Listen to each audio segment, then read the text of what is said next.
आज मैं उस राधा चुड़ैल की कहानी सुनाती हूँ जो एक पुराने जमाने की बात है। एक छोटे से गांव में एक सुंदर लड़की रहती थी।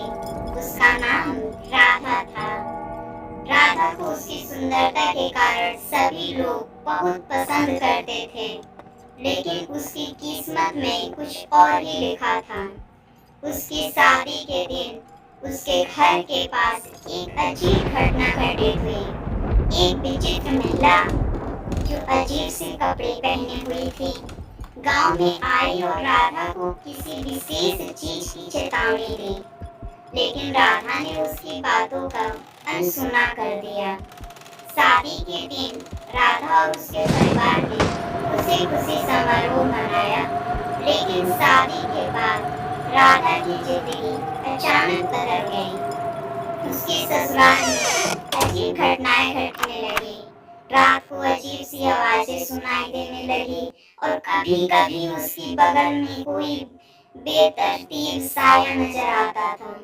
धीरे-धीरे यह सब बढ़ता गया। फिर क्या हुआ चुड़ैल सासू माँ? फिर उसके बाद बढ़ता गया धीरे-धीरे और उसके पति और ससुर भी चिंतित हो गए। राधा की समस्याओं का समाधान खोजने के लिए उसके पति ने एक पुरोहित से संपर्क किया।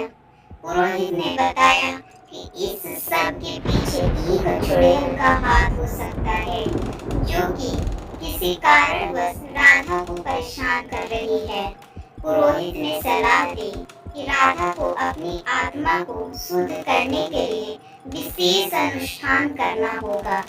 राधा ने पुरोहित की सलाह मानते हुए अनुष्ठान शुरू किया। इसके लिए उसे रात को अकेले एक पुराने मंदिर में जाना पड़ा, जो गांव के किनारे पर स्थित था। उस रात जब राधा मंदिर में अनुष्ठान कर रही थी, उसने देखा कि मंदिर के अंदर अंधेरे में एक महिला खड़ी है। महिला की आंखें लाल थी और उसके चेहरे पर एक डरावनी मुस्कान थी। उसके बाद क्या होता है माँ? उसके बाद राधा ने महसूस किया कि यह वही अजीब महिला है जो शादी के दिन गांव में आई थी। राधा ने सहसिकता दिखाते हुए उस महिला से पूछा, तुम कौन हो और मेरे साथ क्यों कर रही हो ऐसा? महिला ने उत्तर दिया, मैं एक चुड़ैल हूँ और तुमसे बदला लेना चाहती हूँ। तुम्हारी सुंदरता और खुशहाली ने मेरी आत्मा को आहत किया है। मैं चाहती हूँ कि तुम भी मेरे जैसे दुख झेलो।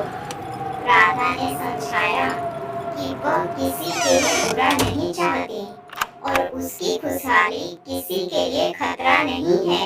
वह पुरोहित के द्वारा किए गए अनुष्ठान में विश्वास रखती है और चाहती है कि सब कुछ ठीक हो जाए। महिला ने राधा की बातों को सुना और उसकी सच्चाई को समझा।